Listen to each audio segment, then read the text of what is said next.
नमस्कार दोस्तों, अगर आप सरकारी नौकरी की तैयारी कर रहे हैं तो ये वीडियो आपके लिए एक सरकारी मौका अलर्ट है। ये कोई सामान्य भर्ती नहीं है। ये मौका है MP power generating company limited यानी एमपीपीजीसीएल में काम करने का, जहां न केवल इंजीनियर बल्कि ITI pass, clerk, medical officer, यहां तक कि 8वीं पास युवाओं के लिए भी सरकारी नौकरी है। इस वीडियो में हम सिर्फ सूचना नहीं देंगे, हम आपको बताएंगे eligibility, age, exam, category wise seat और वो ज़रूरी बातें जो रूल बुक में बारीकी से छपी हैं। तो ये वीडियो को स्किप मत कीजिए, अंत तक देखिए, वरना आपको बाद में अफसोस होगा। और अगर आप चैनल पर नए हैं तो चैनल को सब्सक्राइब करना मत भूलिए। एमपीपीजीसीएल भर्ती 2025 में कुल 346 पदों पर सीधी भर्ती हो रही है। ये भर्ती रेगुलर है यानी स्थायी नौकरी है। पदों की लिस्ट की बात करें तो इसमें AE, JE, plant assistant, chemist, medical officer, clerk, steno, store assistant, fireman, security officer और 8वीं पास के लिए वार्ड बॉय, वार्ड आया जैसे पद हैं। चयन प्रक्रिया एमपीपीजीसीएल में सिलेक्शन पूरी तरह मेरिट बेस्ड सीबीटी एग्ज़ाम होगा और 100 अंकों का पेपर होगा। सभी प्रश्न मल्टीपल चॉइस होंगे। सिक्योरिटी पदों के लिए फिजिकल टेस्ट भी होगा। Final selection merit plus document verification के आधार पर होगा। परीक्षा केंद्र की बात करें, एमपी के सभी प्रमुख शहरों में एग्ज़ाम सेंटर होंगे। प्रेफरेंस आप खुद से चुन सकते हैं। सेंटर में मोबाइल, घड़ी, ईयरफोन, स्मार्ट वॉच अलाउड नहीं है। एडमिट कार्ड एमपी ऑनलाइन से डाउनलोड होगा। आवेदन शुल्क की बात करें, यूआर के लिए 1200, मध्य प्रदेश के मूल निवासी, एससी, एसटी, ओबीसी, पीडब्ल्यूडी और ईडब्ल्यूएस के लिए 600 रुपये।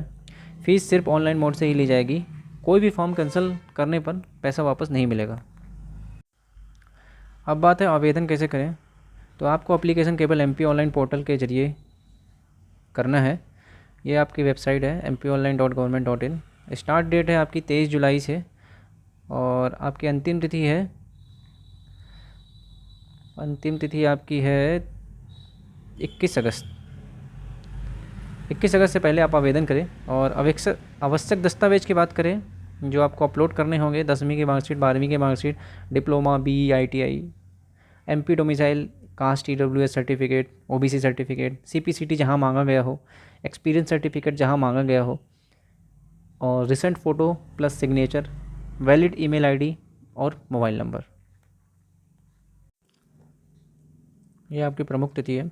आवेदन स्टार्ट 23/7 से और लास्ट आवेदन की अंतिम तारीख 21/8। अगर हम बात करें एजुकेशनल क्वालिफ़िकेशन की, तो आपके जो तकनीकी पद हैं वो पोस्ट कोड 01 से 04 तक हैं और आपके 09 से 12 तक हैं और 13 से 14 तक हैं। और आपके नॉन टेक पद हैं पोस्ट कोड 15, 16 पे, 17 पे। तो चलिए शुरू करते हैं। यहाँ पे आप सहायक अभियंता मैकेनिकल से बात है तो यहाँ पे आपकी बी टेक की डिग्री होनी चाहिए। साथ में आपका पीएसयू से अनुभव होना चाहिए, आईपीपी से, और 3 वर्ष से लेके 5 वर्ष का कार्य अनुभव। 3 से 5 वर्ष। और अगर हम बात करें अब सहायक अभियंता इलेक्ट्रिकल्स की, तो बी टेक होनी चाहिए आपका इलेक्ट्रॉनिक्स इंजीनियरिंग से। और वही चीज़ है, 3 से 5 वर्ष का पीएसयू में अनुभव, आईपीपी से 3 से 5 वर्ष का आपका अनुभव। ये यहाँ पे लिखा हुआ है पीएसयू अथवा आईपीपी। और अगर हम बात करें इलेक्ट्रॉनिक्स की, तो आपका बी टेक होना चाहिए इलेक्ट्रॉनिक्स से और 3 से 5 वर्ष का अनुभव। और सिविल की बात करें तो आपकी रेगुलर बी टेक डिग्री होनी चाहिए। और अब अगर हम बात करें पाली रसायनक की, तो इसमें आपका केमिकल इंजीनियरिंग होनी चाहिए बी से, या तो आपका एमएससी होनी चाहिए रसायनक से। और चिकित्सा अधिकारी की बात करें तो आपका एमबीबीएस डिग्री होनी चाहिए और साथ में एमपी मेडिकल काउंसिल रजिस्ट्रेशन होना चाहिए। अब हम बात करें सुरक्षा अधिकारी की, तो आप सुरक्षा अधिकारी में आपका स्नातक उत्तीर्ण होना चाहिए और साथ में आपका 7 वर्ष का अनुभव होना चाहिए। पुलिस, ये आपके पुलिस में है या फिर आर्मी में। और यहाँ पे टिप लिखी हुई है, निजी प्राइवेट सुरक्षा संस्थानों में कार्यरत अनुभव प्राप्त अभ्यर्थी आवेदन हेतु पात्र नहीं है। और अगर हम बात करें कार्मिक अधिकारी की, तो इसमें आपका स्पेशलाइजेशन होना चाहिए एमबीए में, पीजीडीएम में, एमएसडब्ल्यू में।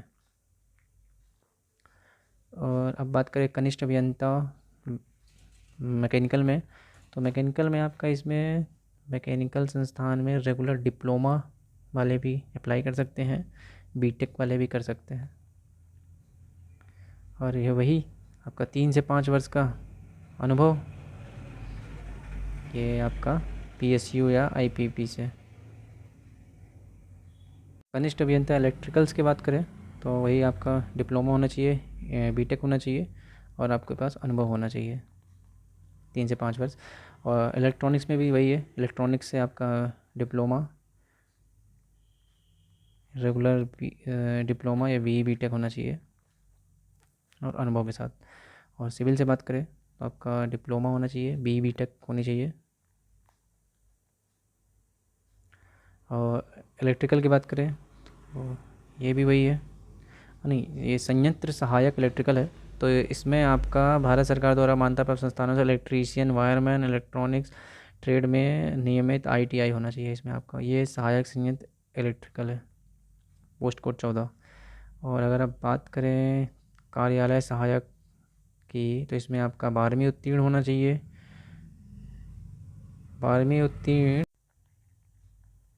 आपके पास कंप्यूटर डिप्लोमा होना चाहिए और साथ में आपका सीपीसीटी होना चाहिए।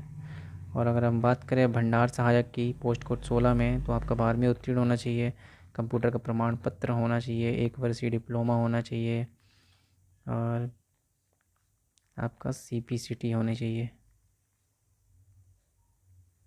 अगर हम बात करें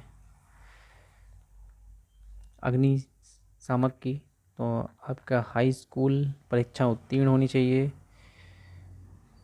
हाई स्कूल परीक्षा उत्तीर्ण होनी चाहिए और साथ ही पाठ्यक्रम की अवधि 6 माह से कम नहीं होनी चाहिए। आपकी जो अग्निशामक के मुख्य पाठ्यक्रम उत्तीर्ण होना अनिवार्य है और अग्निशमन पाठ्यक्रम की अवधि 6 माह से अधिक कम नहीं होनी चाहिए। और सुरक्षा सैनिक की बात करें तो आप 12वीं उत्तीर्ण होनी चाहिए और ये पुलिस, थल सेना और ये वायु सेना, नेवी, आर्म फोर्स, और इसमें आपको न्यूनतम